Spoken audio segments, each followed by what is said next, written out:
Hello, botanists, welcome back.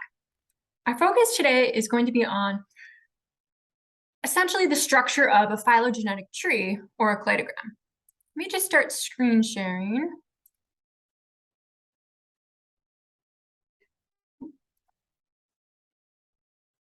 And show you what I mean.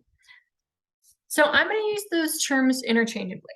And so those were the terms phylogenetic tree or cladogram.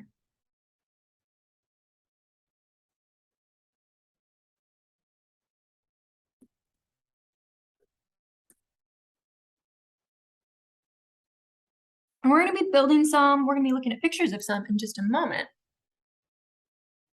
Ooh, that does not look like it's in focus. Let me look on that. That looks better. Okay. We're going to be looking at some in just a moment, but these are essentially pictures of evolution. They show relatedness between organisms.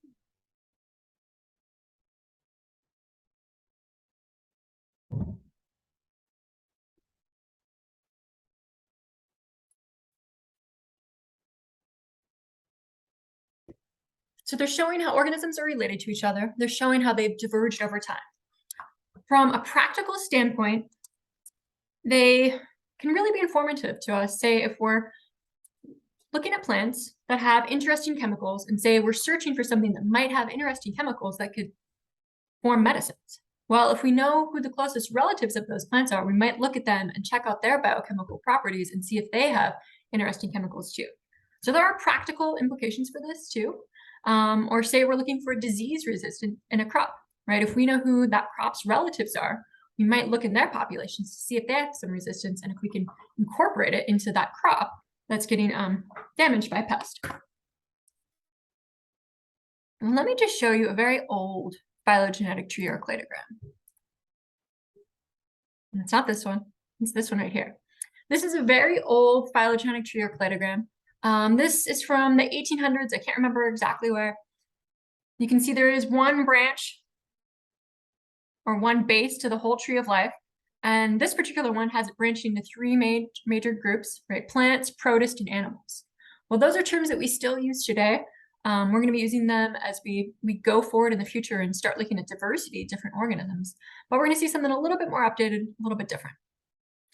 Now, in just a moment, I'm going to start drawing an example tree for you. And I just want to show you the plants. It doesn't matter if you know what they are, but this is going to be a phylogenetic tree or cladogram to morning glories, which we see right here, petunias, solanum, which is a nightshade, and finally some flowering tobacco. Well, let's start drawing an example phylogenetic tree. And I'm just going to get a new page so I have more room. All right, I'm going to draw my phylogenetic tree or cladogram kind of just like this. I'm going to start with a big line. And off this, I'm going to have these little branches coming. Right, you can see why we use the word tree, because we've got branches just like a real tree. At the tips of these branches is where we're going to put our organisms. So for our example today, we're going to have morning glory at the tip of this branch. I'm going to put petunia right here. I'm going to put nightshade right here.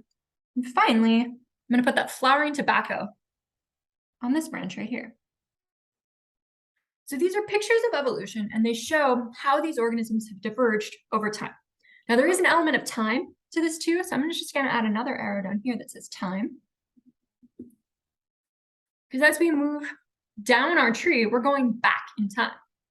Right? All of these things are alive today, and if we go back in time, we can see how they've separated from their common ancestor. Now, each one of these points, right here, and here, and here, each one of those is a node. And those nodes represent branch points. They represent common ancestors.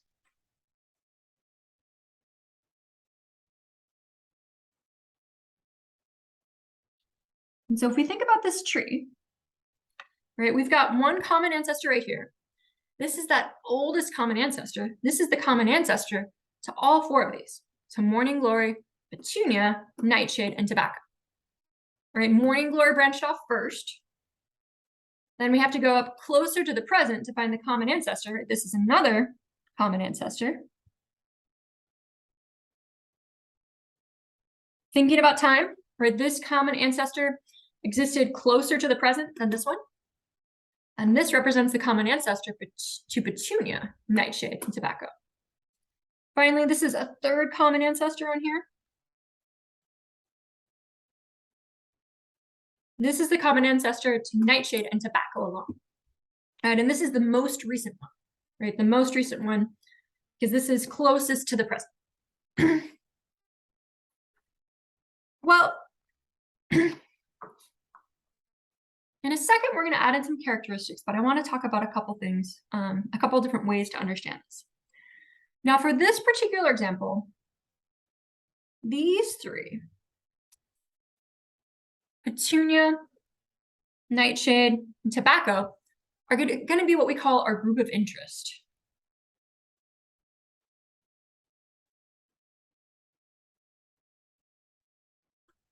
And what that means is this is the group whose evolutionary history we want to understand.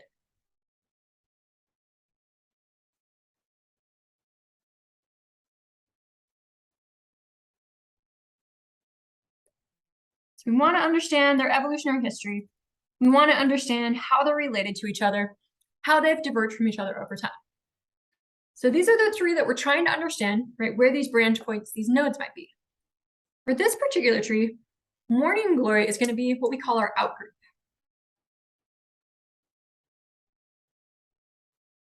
Now our outgroup is going to be related to our group of interest, but it's going to be an older relationship. It's going to have some older traits that we can use to really compare to this group of interest and try and understand where certain characteristics might have evolved. Now, what I'd like to do is I'd like to recreate this tree without all these little things I've added along the side. And what I want to build onto it are really characteristics, right? The characteristics that we use that give us confidence in where we put these branch points, right? And how these things might be related to each other. So I'm going to do this on a new paper just so I have some space, but it's going to be the same thing. And what I mean by that is this is still just a phylogenetic tree or a cladogram to these same organisms, right? We're still going to have morning glory right here.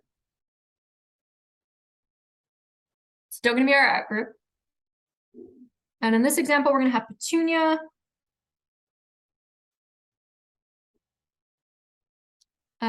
nightshade,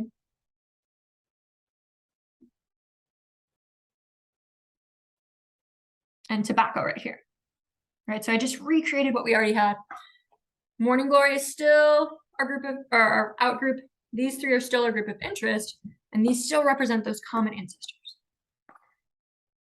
All right, so I'm going to start adding in these little hash marks. And these little hash marks are just like that.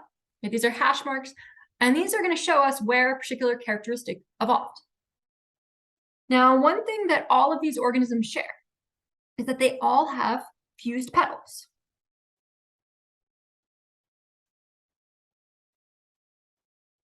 So since all four of them, right, morning glory, petunia, nightshade, and tobacco, all have fused petals, it's likely that this evolved before they diverged from that first common ancestor. Now, if you put a little hash mark like this, it implies that everything above that hash mark has that particular characteristic unless you specifically change it. Now, let's say nightshade didn't have fused petals. It does, but let's just imagine that it didn't for a second. If it didn't have fused petals, I would have to draw a change occurring, right? So I could put unfused petals right here on nightshade, showing that we had that change from the fused petals that evolved right here. Let's add in a few more characteristics. Most of these flowering plants are going to have their fruit type being something called a capsule.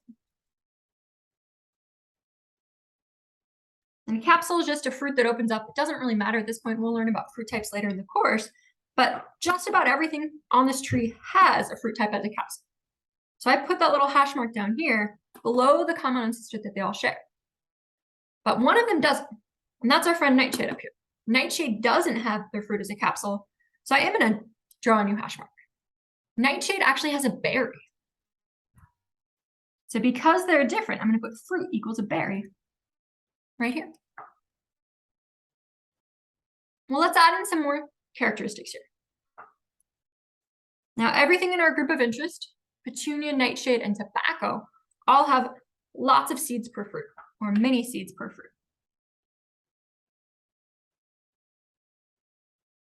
Morning glory doesn't, so I'm not going to put that hash mark below it. I'm going to put it up here because these three share.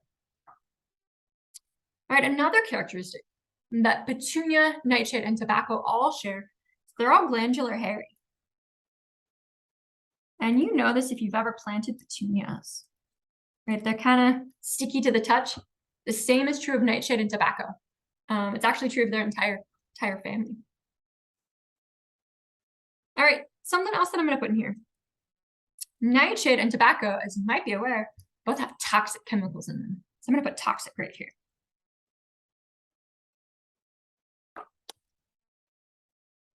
All right, so I mapped on these characteristics.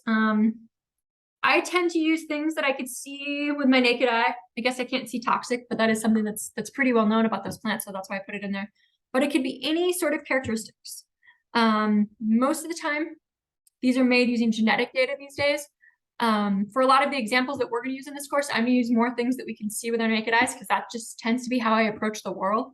You know, I'm a field botanist, and so I rely a little bit more on things that I can see with my eyes rather than the ones that I need a lot of tools in a lab to utilize.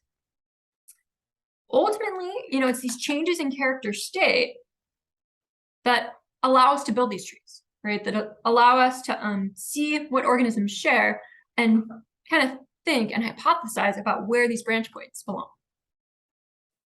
Now, the whole reason of this outgroup, right, in this case, morning glory, is to really compare our characteristics and really understand them and think about where they might have evolved along these branches. And so one of the ways that we can understand these characteristics along here is if they're whether what we call ancestral or derived. Let me just define these and then we'll add them, look at them in the context of our tree. So an ancestral version of a trait is going to be a trait that's shared with the outgroup.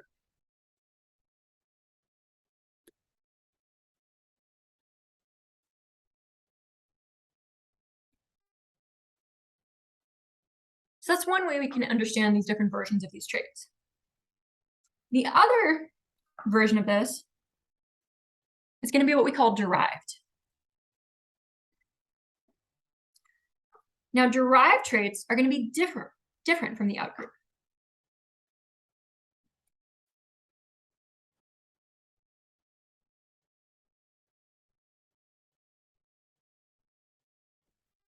And so that's one way we can understand these characteristics. And let's just look at the context of our tree and try and get some examples of these. So let's first look at ancestral, right? A trait shared with the outgroup.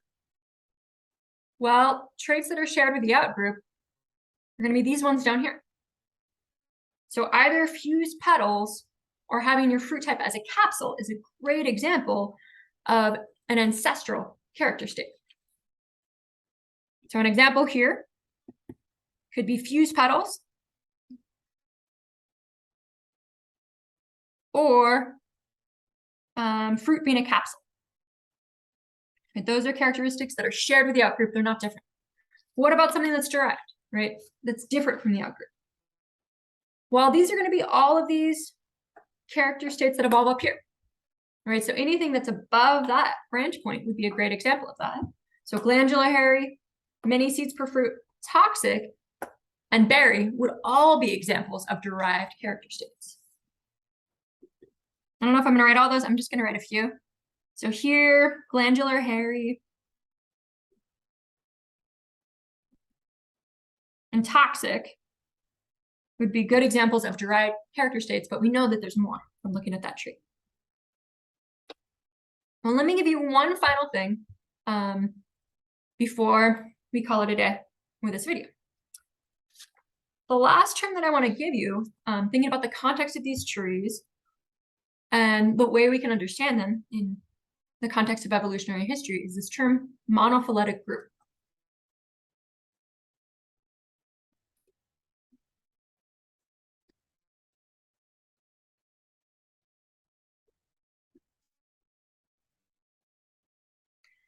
A monophyletic group is going to be a group that includes all descendants of a particular common ancestor.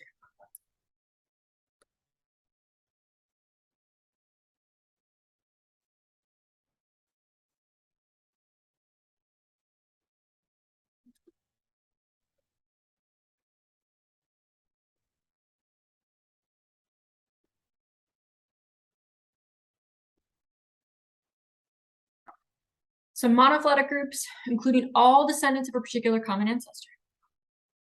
Well, let's look back at that tree.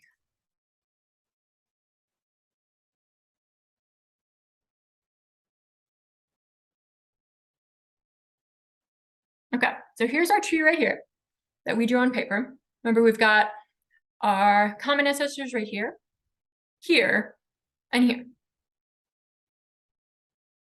Well, if I made a grouping out of nightshade and tobacco, are they going to be monophyletic?